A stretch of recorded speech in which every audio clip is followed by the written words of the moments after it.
Good morning, everybody, and welcome back to Grace. A moment here for me to be able to share with you what's going on in our church concerning our staff. I told you I would try to do a quick video that maybe that would be an easier way rather than to take a lot of time during the Sunday morning service away from worship.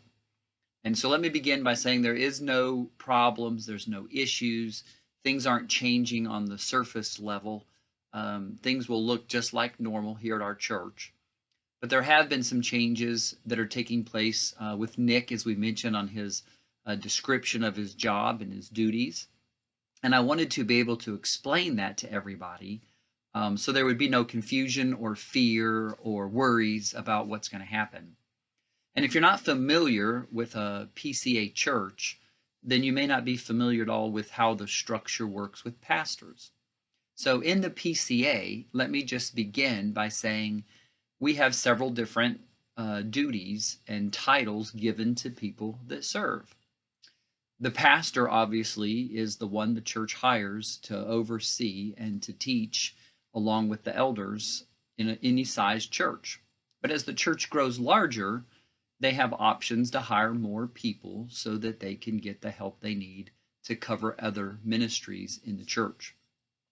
In our church, some of you have been here long enough and are familiar that at one point there was an associate pastor as well. In the past, there's been several of them. But as the church grows larger and larger, sometimes they hire what's called assistant pastors. And those are pastors that are usually, I would say, shorter in term.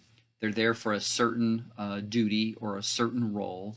They're there to get experience. And then sometimes they move on to do other pastorates or other callings. And other times they stay at the church as if it grows large enough to continue to hire and pay them long term.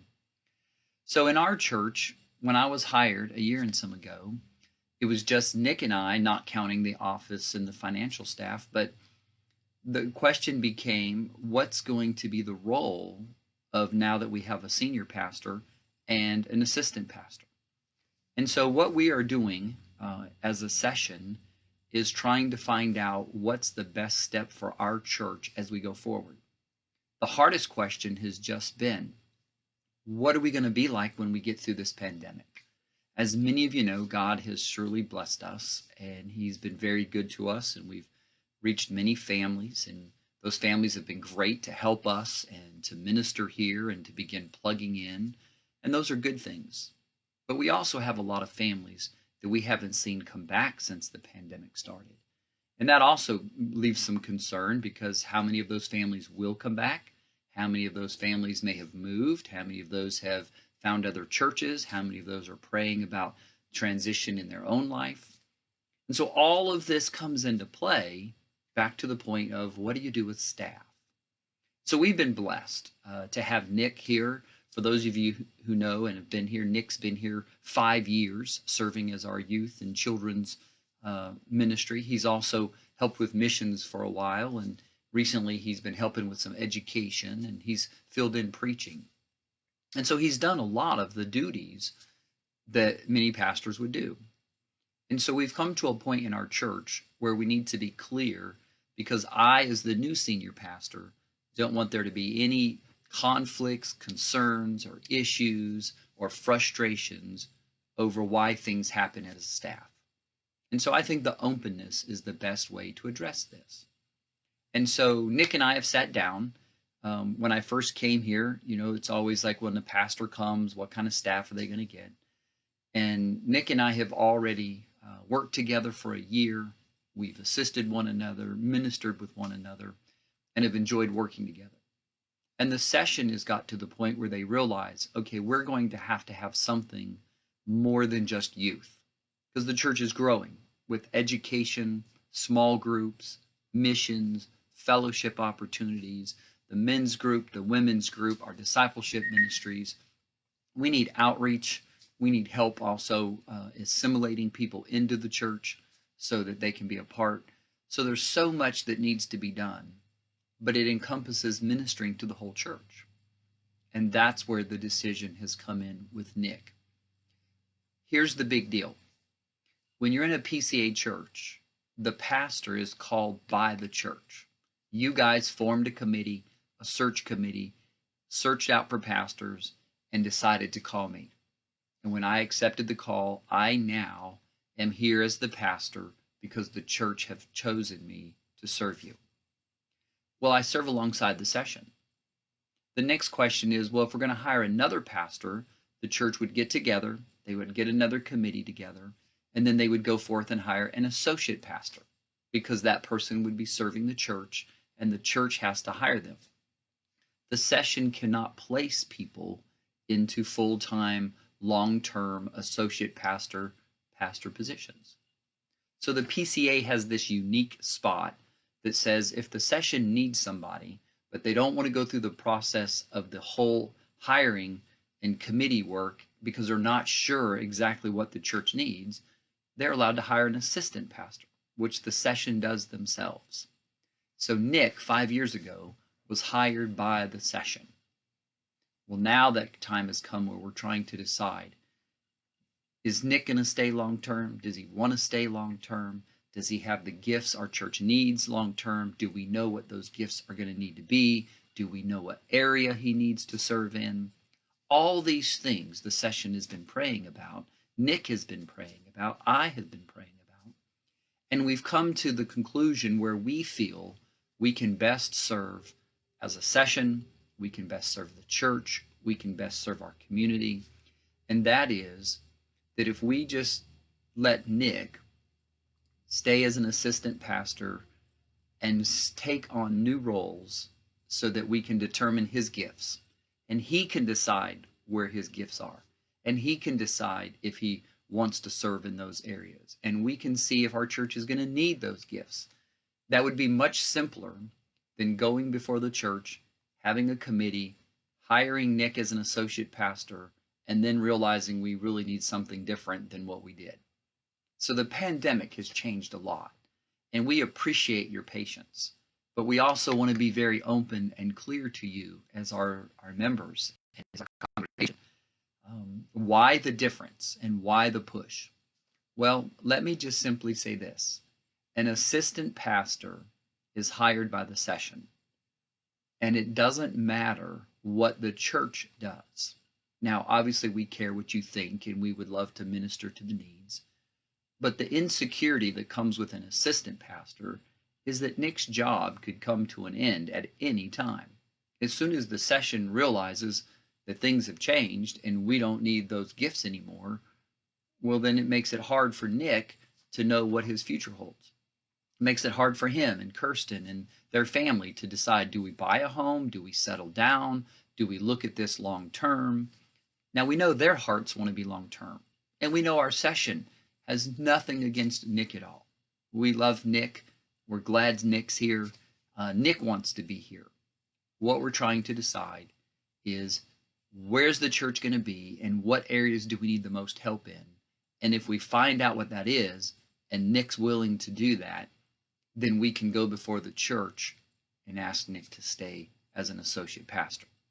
And that would involve two steps. Either letting the church get a search committee together and Nick applying for that job, or if we already know that Nick is here and we already know that Nick meets those needs and we already know that Nick has those gifts and we already know that Nick and I get along and the session has already worked with Nick, it makes it so much easier for the session to use the second option, and that is they can simply recommend to the church that Nick become an associate pastor. And then we would hold as a session a normal process where you could come and ask questions, you could tell us what you're thinking, and then you would have to vote that Nick be the pastor, because you as a church have the right to select your pastors for yourself. And so the session will never put Nick in as an associate pastor. That's something the church must vote. And so what we have done is we have said, hey, Nick, you're wanting to be an associate pastor. We'd like to get an associate pastor, but we're not sure just what role we need. So why don't we establish those roles now, see how the church grows, and if this works, it could be a win-win for everybody. So the session did vote, and they gave Nick an increase in raise. So they're still treating him. He's still a pastor. He's still fully ordained. He's still a full part of our church. And they increased his salary because we're going to give him extra roles to see how that works and whether or not that's his calling and whether he enjoys those ministries. And then we can decide, hopefully, when we get through this pandemic and the church is able to see where it's at financially, numerically, then we'll know exactly what it is. And we may have it already put in place and ready to go forward. So we're really trying to look ahead. We're trying to make the simplest process. And we really feel it was worth just taking another year, getting through this, keeping Nick on staff here, because we love Nick, we love his family, we love Kirsten, we love Abigail. And so far, God has truly blessed us. And if the church continues to grow, what an obvious answer that we have a mesh of ministries that God is using to grow the church. And so then it becomes an obvious answer for many that, hey, maybe this is the fit we just need to make permanent, so that then the church can vote, make Nick an associate pastor, and then he has the same permanence as a pastor does, the same confidence in the people on paper.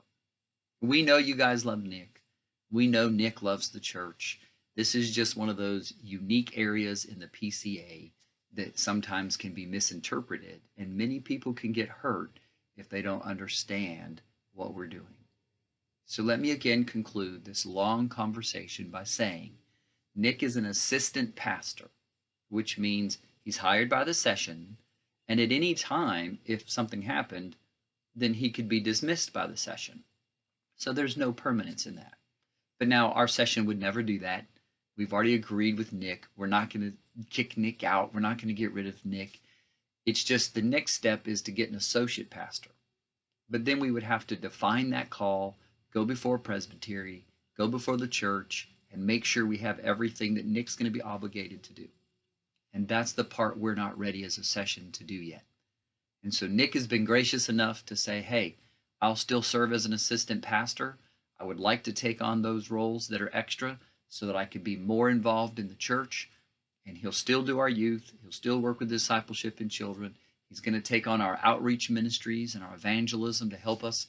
And he's going to take on our assimilation ministries and discipleship to get people plugged into the church. So we're excited about it, with a long-term prayer that if it's the Lord's will, then we will move to get in an associate pastor, and then we can always go on and hire more help as needed. But it does get confusing, and so I appreciate your patience. If you have any questions for me, for Nick, for the session, please know we don't want anybody out there to think that something has happened, something's gone wrong, somebody's not done their job. What we're just now doing is what could have been done a year and 3 months ago when I got here, was to start determining the roles of our staff. And so we appreciate your patience. I appreciate your patience. I appreciate your support.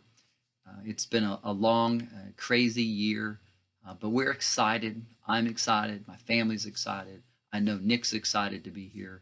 The session is. Folks, we're excited of all that the Lord is doing.